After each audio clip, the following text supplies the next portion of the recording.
सहारा जंगल में सारे पंछी बहुत डरे हुए हैं क्योंकि जंगल में बहुत बड़ा तूफान आने वाला है। सारे पंछी परेशान होकर खड़े हुए थे।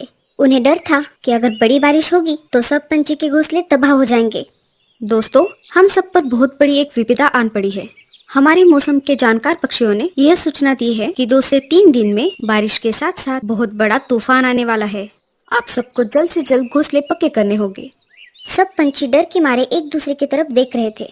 उसमें से एक पंछी ने कहा, राजा जी, हम 2 दिन में कैसे घोंसला बनाएंगे? लकड़ियां जमा करने में ही हमें 7 से 8 दिन लग जाएंगे। तुम चिंता मत करो, हमने इसकी व्यवस्था पहले से ही कर ली है। हमारे राज्य के भंडार में कुछ लकड़ियां जमा है। आपातकालीन समय के लिए इसे रखा था। अब इसका इस्तेमाल करने का समय आ गया है। हमारे सहारा राज्य के सिपाही आपके घोंसले के नीचे कुछ लकड़ियां डाल देंगे। आपको सिर्फ अपने घोंसले पक्के करने हैं। चलो, अब घोंसलों की तैयारी में लग जाओ। सारे पंछी अपने अपने घोंसले की तरफ निकल पड़े। अब मैं क्या करूं? मेरा तो इस दुनिया में कोई नहीं है और अब मुझसे ये सब काम भी नहीं होते। तुम चिंता मत करो मीनू मौसी, मैं हूं ना आपके साथ। हम दोनों मिलकर अपना घोंसला बनाएंगे ताकि दोनों का समय बच जाए। नहीं नहीं, मुझे किसी का एहसान नहीं चाहिए। अगर कहीं तुमने बारिश के समय घोंसले से बाहर निकाल दिया तो मेरा क्या होगा फिर? मैं कहाँ पर जाऊंगी? ऐसी बात नहीं है मीनू मौसी, मैं तो हम दोनों के भले के लिए कह रही थी ताकि दोनों का समय बच जाए। रहने दो, मैं देख लूंगी। ठीक है, जैसे आपकी मर्जी। सब सिपाही पंछी की राह देख रहे थे। सबको घोंसला जो बनाना था। थोड़ी देर बाद सिपाही पंछी लकड़ियां लेकर आ गए। उन्होंने हर एक पेड़ के नीचे लकड़ियां डाल दी। मीनू मौसी और लाडो लकड़ियों के पास आ जाती है। उन दोनों से पहले कालू कौवा और भूरा कौवा वहां पर पहुंच चुके थे। आ गए दोनों। काम के समय पर तो गायब रहोगे और जब प्रसाद बट रहा हो तो दोनों पहले से हाजिर रहते हैं। मतलब ही कहीं के। अरे मीनू मौसी, इन लकड़ियों पर सिर्फ तुम्हारा नाम नहीं लिखा है, इन पर हमारा भी अधिकार है। हाँ हाँ, मुझे मत सिखाओ क्या अधिकार है और क्या नहीं। मैं तुम जैसों को बहुत अच्छी तरह से जानती हूँ। ये सिर्फ 3 घोंसले बनाने जितनी ही लकड़ियाँ है और इनमें से मैं मेरा हिस्सा नहीं देने वाली। तुम तीनों में से किसी एक को दूसरी लकड़ियों का इंतजाम करना पड़ेगा। मीनू मौसी, ये समय झगड़ा करने का नहीं है। ऐसी स्थिति में हमें समझौते से काम लेना पड़ेगा। मैं नहीं करने वाली समझौता। समझौता करना है तो आपस में करो। कालू सही कह रहा है मौसी, हमारे पास बहुत कम समय है। बारिश का तूफान कभी भी आ सकता है। हम चारों में से किसी 2 को एक घोंसले में रहना होगा। ऐसा करो, कालू और भूरा मिलके एक घोंसला बना सकते हैं। दोनों की जोड़ी अच्छी बनेगी। नहीं नहीं रे बाबा, ये कालू बहुत ही आलसी और कामचोर है। इसकी और मेरी नहीं बनेगी। कालू भैया, अब हमारे पास दूसरा उपाय नहीं है। अगर आपको कोई परेशानी नहीं है तो हम दोनों साथ में घोंसला बना लेते हैं। मुझे कोई परेशानी नहीं है लाडो। तो चलो फिर हम घोंसला बनाने की जगह तय करके आते हैं। हाँ हाँ, जाओ जाओ। वैसे भी मुझ जैसी अबला चिड़िया की कौन मदद करने वाला है। आप भी हमारे साथ चलिए, हम सब अच्छी जगह तय करते हैं। मुझे कम अकल मत समझो। मैं क्या बेवकूफ़ लगता हूँ? मैं तुम तीनों से अच्छा घोंसला बना सकता हूँ। भूरा कहते हैं मुझे। लाडो, चलो हम हमारा काम करते हैं। सब घोंसले की जगह ढूंढने लगे। कालू भैया, आप बताइए घोंसला कहाँ बनाना चाहिए? अरे उसे क्या पूछ रही हो, मैं बताती हूँ। वैसे भी तुम दोनों से ज्यादा मुझे अनुभव है। घोंसला ऐसी जगह पर बनाना होगा जहाँ पर लकड़ियाँ लाने में परेशानी ना हो। नहीं लाडो, घोंसला ऐसी जगह पर बनाना होगा जहाँ पर बाढ़ का पानी ना पहुँच पाए। आपने ठीक कहा कालू भैया, हम ऊंची जगह पर ही घोंसला बनाएंगे। हाँ हाँ, तुम्हें तो उसकी बात ही ठीक लगेगी। तुम्हारे घोंसले का पार्टनर जो है, मैं तो चली मेरा घोंसला बनाने। ऐसा कहकर मीनू मौसी लकड़ियाँ लाने के लिए निकल पड़ती है। लाडो, तुम घोंसला बनाने में माहिर हो। तुम घोंसला बनाओ, मैं तुम्हें लकड़ियाँ ला कर दूंगा। हाँ कालू भैया, इससे हमारा काम भी आसान होगा। अब क्या था, सब तो तय हो चुका था। कालू लकड़ियाँ उठा कर लाता और लाडो घोंसला बनाने लगती। इधर भूरा कौवा वजन में हल्की लकड़ियाँ उठाकर अपनी डाली पर रख रहा था। मैं चुपके से जाकर कुछ लकड़ियाँ उठाकर लेकर आती हूँ। इधर भूरा जमीन से लकड़ियाँ उठाकर पेड़ की डाली पर रख देता और इधर मीनू मौसी उस रखे हुए लकड़ियों को उठाकर अपने डाली पर रखती। अरे, ये क्या हो रहा है? बहुत देर से मैं लकड़ियाँ इकट्ठा कर रहा हूँ पर लकड़ियाँ तो जमा ही नहीं हो रही।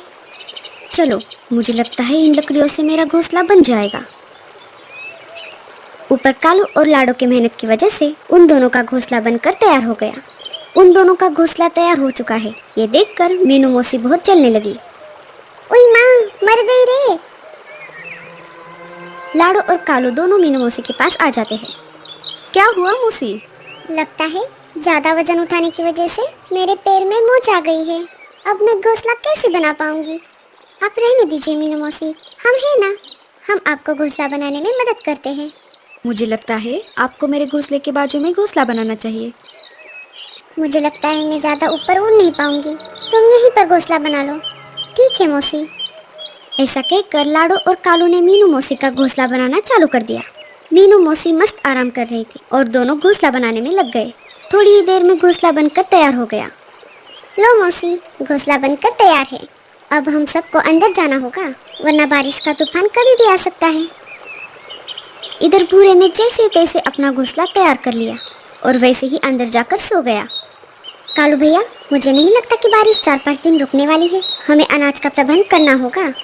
हाँ लाडो, मुझे एक जगह पता है, वहाँ पर बहुत सारा अनाज है। हम जाकर वो अनाज लेकर आते हैं।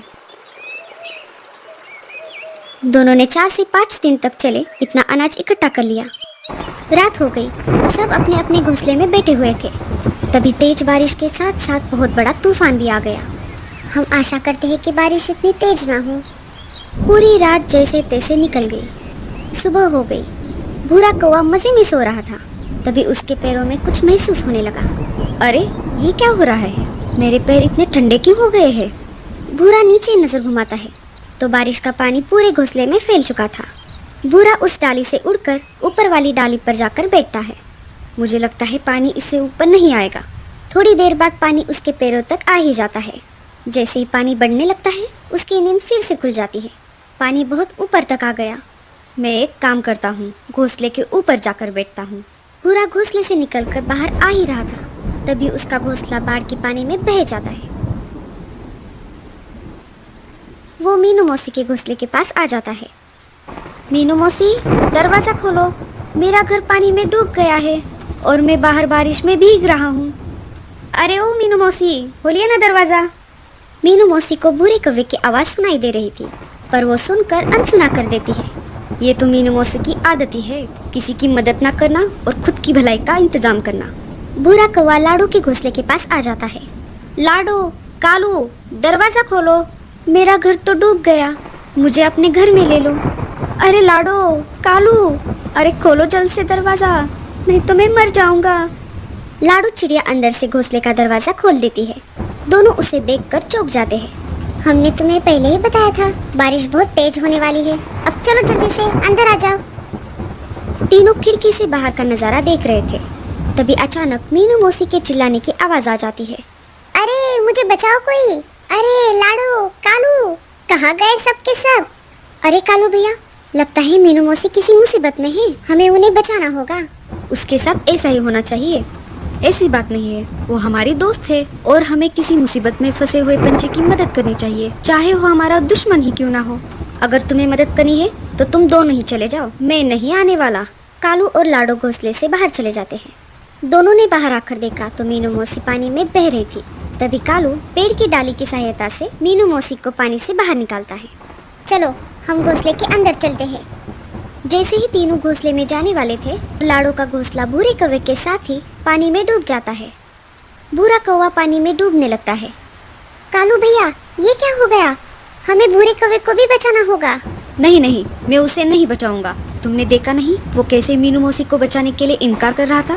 कालू भैया, अभी अभी तो आप कह रहे थे मुसीबत में फंसे पंछी की मदद करनी चाहिए, चाहे वो हमारा दुश्मन ही क्यों ना हो। ठीक है बाबा, बचाता हूँ। अरे मर गया रे, बचाओ। अरे देख क्या रहे हो सब के सब, कोई तो बचाओ मुझे। अगर मैं तुम्हारे साथ आ जाता तो ये मुसीबत नहीं आती। कालू उसे पानी से बाहर निकालता है और उसे ऊपर से डाली पर छोड़ देता है। अब आगे क्या होगा? तीनों के घोंसले तो बाढ़ में डूब गए। क्या जंगल के सारे पंछी बच पाएंगे? क्या बारिश थम जाएगी? जानना है तो हमें कमेंट्स में जरूर बताना।